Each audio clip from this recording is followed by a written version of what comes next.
कौन होता हमारे इलाके में आने का?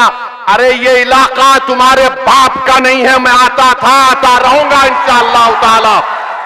अगर तुम्हारे में हिम्मत है तो रोक के दिखा। कोई कहता है कि सिक्योरिटी, अरे निकाल लो सिक्योरिटी, मौत का एक ही दिन है, एक ही वक्त है। ओवैसी दुनिया में आया, ओवैसी और हम तमाम दुनिया में आए तो हम एक ही वक्त मरेंगे, 2 वक्त नहीं मरेंगे। बोल कब मारना है, मैं तैयार हूं सीमांचल के लिए मरने के लिए।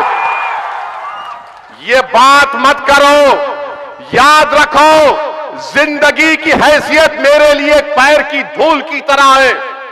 तुम बार बार बोल रहे सिक्योरिटी, अबे सिक्योरिटी तू रख ले, मुझे क्या करना है उससे? वो कर रहे यहां का आगे, बिहार को आगे। अरे बिहार नहीं, हिंदुस्तान के कोने कोने में गए हैं। और फिर जब भारत को जरूरत पड़ी तो बहरीन में जाकर भारत की बात की, कुवैत में जाकर बात की, सऊदी अरब में जाकर बात की। अरे तुम्हारी जबान तो, तुम तो गूंगे हो, तुमको एक ही बात आती है, ओवैसी ओवैसी ओवैसी। अबे तुझे घर में मोहब्बत नहीं मिली तो मेरा क्या कसूर उसमें? अबे घर में मोहब्बत नहीं मिली तो हम पे? आप बताइए मेरे अजीज दोस्तों और बुजुर्गों, क्यों आए? अरे आए, आते रहेंगे। मैंने हमेशा कहा सीमांचल की जनता से, और आज आपके दरमियान में खड़े होकर फिर से दोहरा रहा हूं, अल्लाह जब तक जिंदा रखेगा, मैं तुम्हारी लड़ाई अपनी लड़ाई समझता हूं। तेजस्वी की तरह मेरा दिल छोटा नहीं है, मेरा दिल बहुत बड़ा है, मेरा दिल बहुत बड़ा है। अल्लाह जब तक जिंदा रखेगा, सीमांचल की लड़ाई जारी रहेगी। जब तक सीमांचल से इंसाफ नहीं मिलेगा, हम लड़ते रहेंगे। और सीमांचल से इंसाफ का मतलब यह नहीं है, सीमांचल से इंसाफ का मतलब यह नहीं है कि ओवैसी के एमएलए बड़ी तादाद में जीत जाए। जीतने के बाद जब सीमांचल से इंसाफ होगा, और कैसे होगा? यहां पर नदी का कटाव खत्म होगा, यहां पर बच्चों के लिए स्कूल होगा, यहां पर अलीगढ़ मुस्लिम यूनिवर्सिटी का कैंपस सही होगा, यहां पर महिला जो सबसे ज्यादा कैंसर के मरीज का शिकार है उनका अस्पताल बनेगा, यहां के नौजवानों के चेहरों पे मुस्कुराहट आएगी। ये काम हमको करना है। मेरे अजीज दोस्तों और बुजुर्गों, नफरत इसीलिए होती है,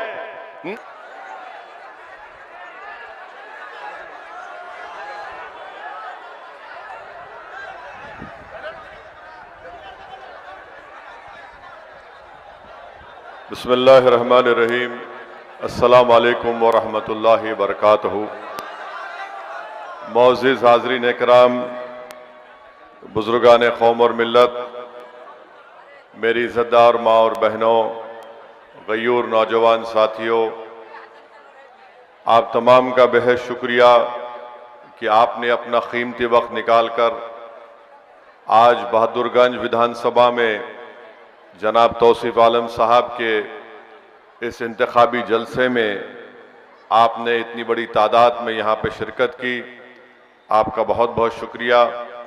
शह नशीन पर तशरीफ़ फरमा जनाब तौसीफ आलम साहब, जो बहादुरगंज के मजलिस इत्तेहादुल मुस्लिमीन के उम्मीदवार हैं, जनाब अब्दुर्रहमान साहब जो आज मजलिस इत्तेहादुल मुस्लिमीन में शामिल हुए हैं, और मैं उनका दिल की गहराइयों से उनका खैर मुक़द्दम करता हूँ, उनका शुक्रिया अदा करता हूँ। और उन्होंने अभी हम तमाम के सामने अपने मुख्तसर से बसीरत अफरोज़ खिताब में ये बताया कि वो क्यों मजलिस इत्तेहादुल मुस्लिमीन में शिरकत कर रहे हैं। उन्होंने बताया कि उनका ताल्लुक़ शेर शाहबादी बरादरी से है। मैं उनका और उनके तमाम समाज का दिल की गहराइयों से शुक्रिया भी अदा करता हूँ और आपका खैर मुक़द्दम करता हूँ।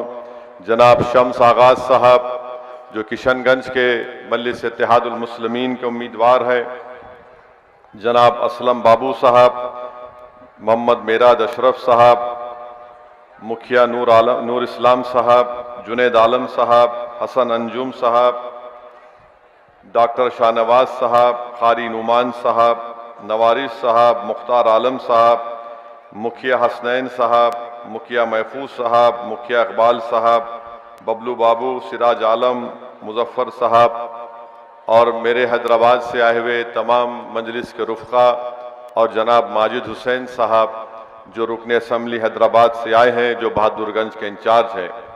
मेरे अजीज़ दोस्तों और बुजुर्गों, मैं आपको एक आंकड़ा बताना चाहता हूं जिससे आप खुद फैसला कर लेंगे कि जो मजलिस बात कर रही है इंसाफ की, सम्मान की, हिस्सेदारी की, वो आपको मेरी बात समझ में आ जाएगी।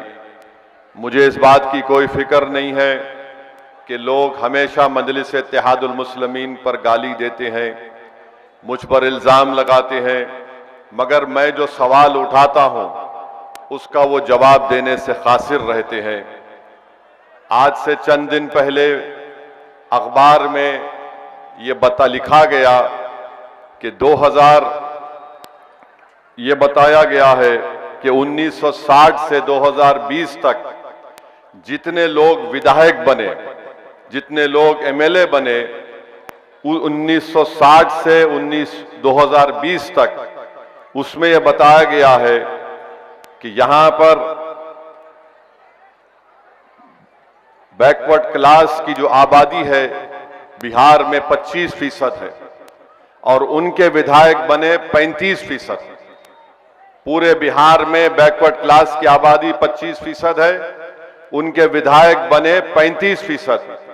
जनरल कैटेगरी की जो आबादी है वो 10% है और उनके विधायक बने 34%। अल्पसंख्यक समाज मुसलमान बिहार में आबादी 17% है और उनके विधायक बने 1960 से 2020 तक 8%। अब मैं मुबारकबाद आपको पेश करूं या मुबारकबाद उन लोगों को पेश करूं जो मुझे गाली देते हैं। 1960 से लेकर 2020 तक 17% अल्पसंख्यक समाज के मुसलमान की आबादी बिहार में है और 1960 से लेकर 2020 तक सिर्फ 8% मुसलमान विधायक बने। और आज ये तमाम के तमाम जालिम लोग हमको गाली देते हैं। बताओ, ये आंकड़े तुम्हारा चेहरा दिखा रहे हैं आईने में।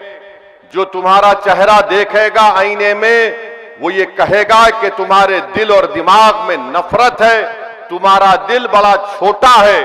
क्योंकि जब अगर तुम्हारा दिल बड़ा होता तो फिर इतने कम तादाद में 17% के 1960 से, यानी आप बताइए हम 2024 में हैं, 60 साल में जितने विधानसभा के चुनाव हुए 17% अल्पसंख्यक आबादी के लोग सिर्फ 8% जीतते हैं और बैकवर्ड क्लास जिनकी आबादी 25% है उनके 35% लोग विधायक बनते हैं। जनरल कैटेगरी के लोग जो 10% आबादी में उनका हिस्सा है 34% उनके विधायक बनते हैं। तो बताओ आप क्या फैसला करने वाले हैं 11 तारीख को? इसी तरह कोई आपको आकर डराएगा, इसी तरह कोई आकर आपको फुसलाएगा, इसी तरह कोई आकर आपका इस्तेसाल करेगा। मेरे भाई, मैं सच्चाई को बयान कर रहा हूं। जो सामाजिक न्याय की बात करते हैं, प्रधानमंत्री सबका साथ, सबका विकास, सबका विश्वास की बात तो जरूर करते हैं, मगर उनकी पार्टी एक भी मुसलमान को टिकट नहीं देती। जेडीयू नीतीश कुमार अपने आप को बड़ा कहती है, मगर बताओ आखिर बिहार में ये क्यों होता है? दूसरी तरफ राजद है, कांग्रेस है। मैं इन तमाम से पूछना चाह रहा हूं, आप सुबह शाम 24 घंटे ओवैसी को गाली दो, मगर मेरे सवाल का जवाब दो कि 17% आबादी का 1960 से लेकर 2020 तक सिर्फ 8% विधायक क्यों बना? इसका जिम्मेदार ओवैसी है या फिर तुम तमाम लोग? हमको जवाब दो। ये बात आपको यहां से समझकर यहां से जाना है। और ये तमाम ताकतें, फिरका परस्त ताकतें ये कोशिश कर रही हैं कि सीमांचल को हमेशा के लिए पसमानदा रखा जाए, सीमांचल की जनता को हिंदू और मुसलमान के नाम पे बांटा जाए और मुसलमानों को सुरजापुरी, कुलैया और शेरशाहवादी के नाम पर बांटा जाए। मैं आप तमाम से कह रहा हूं कि सुरजापुरी है तो फखर से कहो सुरजापुरी है, कुलैया है तो फखर से कहो कुलैया है, शेरशाहवादी है तो फखर से करो शेरशाहवादी है, मगर याद रखो दुश्मन को उसकी साजिश में कामयाब होने मत दो।